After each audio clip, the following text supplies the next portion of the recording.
O problema é que, como esses movimentos estão muito mais focados não em combater uma reforma que nem sabem bem o que é, estão combatendo o que não conhece, aquela criança que eu não gosto de chocolate, mas nunca comi, mas eu não gosto.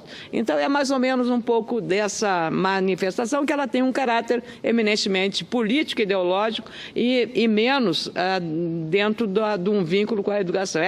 Fora Temer, então temos que separar aí o debate verdadeiro do debate, digamos, forçado pelo lado ideológico e político na tentativa de fazer uma oposição intransigente e radical como a que está sendo feita agora, e não é esse o caminho. São quase 10 horas da manhã, o dia está lindo, os pássaros estão cantando, vamos acordar, gente? Vamos? Beijo! Primeiramente, fora Temer.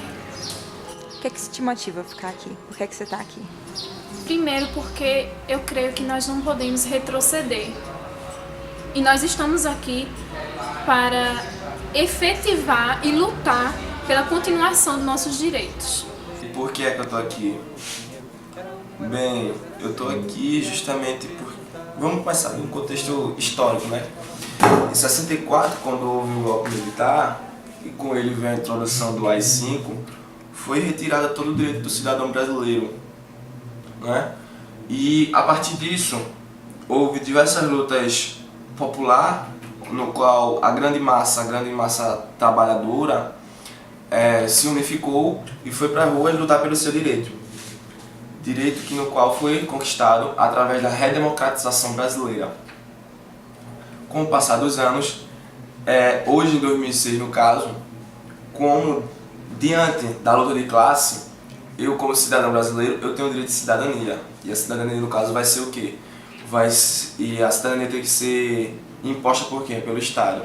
E o que é que eu tenho direito? Eu tenho direito à saúde, eu tenho direito à educação e tenho direito à assistência social de qualidade. Assim, eu poderia falar várias razões bem objetivas e bem concretas, como a PEC 55, a proposta de emenda à Constituição, as tantas reformas que estão sendo feitas atualmente no atual governo e que já vinham sendo feitas, pautas nacionais e pautas locais. A gente tem identificado e tem discutido bastante as pautas da universidade, mas também vem de uma movimentação, uma inquietação coletiva que eu fui desenvolvendo ao me encontrar com os estudantes daqui,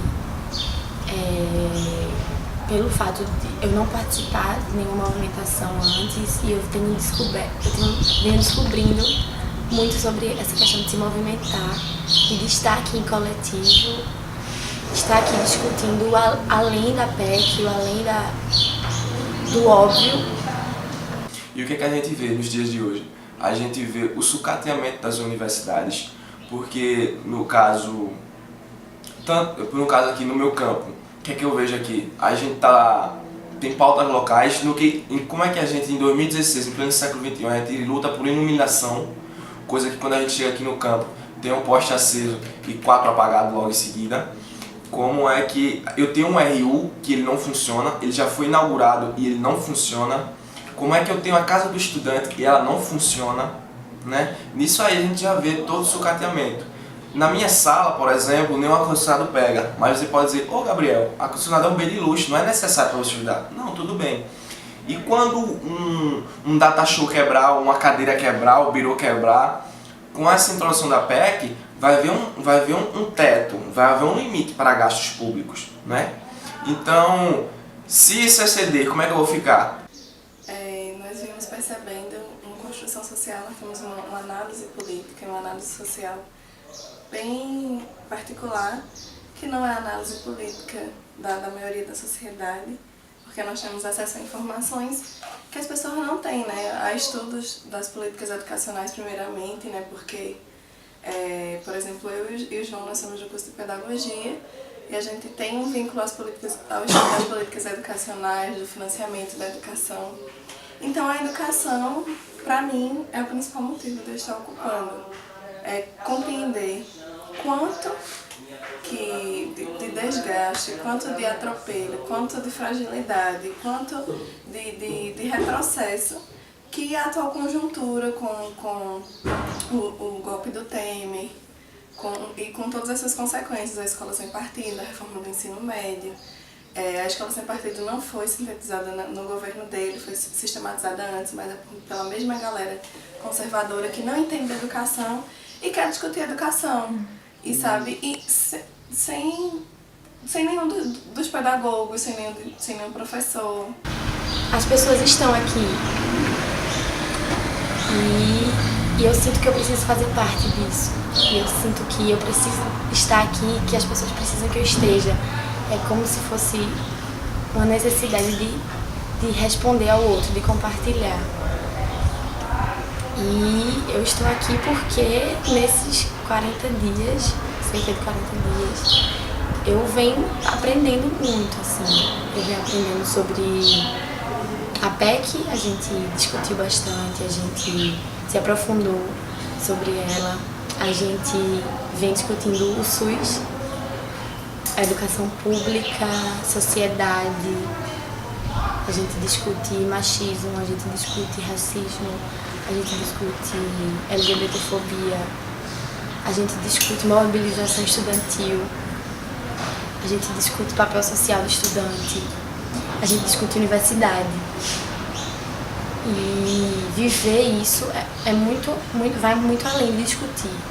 Estar aqui e ver de perto os problemas de iluminação da universidade, de transporte. Como é que o indivíduo chega em uma UPA, não tem uma dipirona para ele tomar, não tem um soro fisiológico para ele tomar?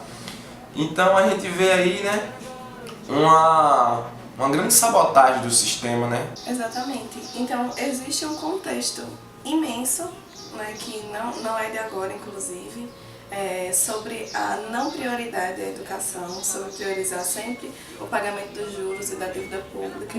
E quando vem a PEC, quando constituem a PEC é a gota d'água, sabe? E é como as pessoas daqui sempre falam na ocupação, um balde ele não derrama por conta de uma gota, mas porque ele já está cheio. Então isso aí também é um contexto dialético da sociedade. Então a gente precisa analisar a totalidade dos fatos, o que é que já está acontecendo, o que já vinha acontecendo, quais eram os ataques, e que a PEC foi apunhalada final, no sentido de ser de fato a PEC da morte. A gente vem de um contexto de que a educação já não é básica, a educação já não é mínima, porque a gente não tem nem o que é mínimo para garantir a educação de uma qualidade social. As pessoas, a escola permanece excludente, racista, está cheia de bullying. E isso é reflexo da sociedade, porque a escola ela está dentro do contexto social. Então ela reproduz, inclusive, a própria sociedade dentro dela. E para a gente romper esses espaços de reprodução, nós precisamos de investimento, a gente precisa investir em materiais lúdicos, a gente precisa investir em umas didáticas que não seja apenas copiar do quadro letras, mas trabalhar com formas imagéticas. Os professores têm que estar sempre se formando ainda mais, discutindo gênero, discutindo racismo, discutindo homofobia, para que na escola eles não reproduzam também esses aparatos da sociedade que são preconceituosos e excludentes. E daí, o principal motivo da gente estar aqui é a PEC e nossa vinculação em defesa da educação. Quem me dera agora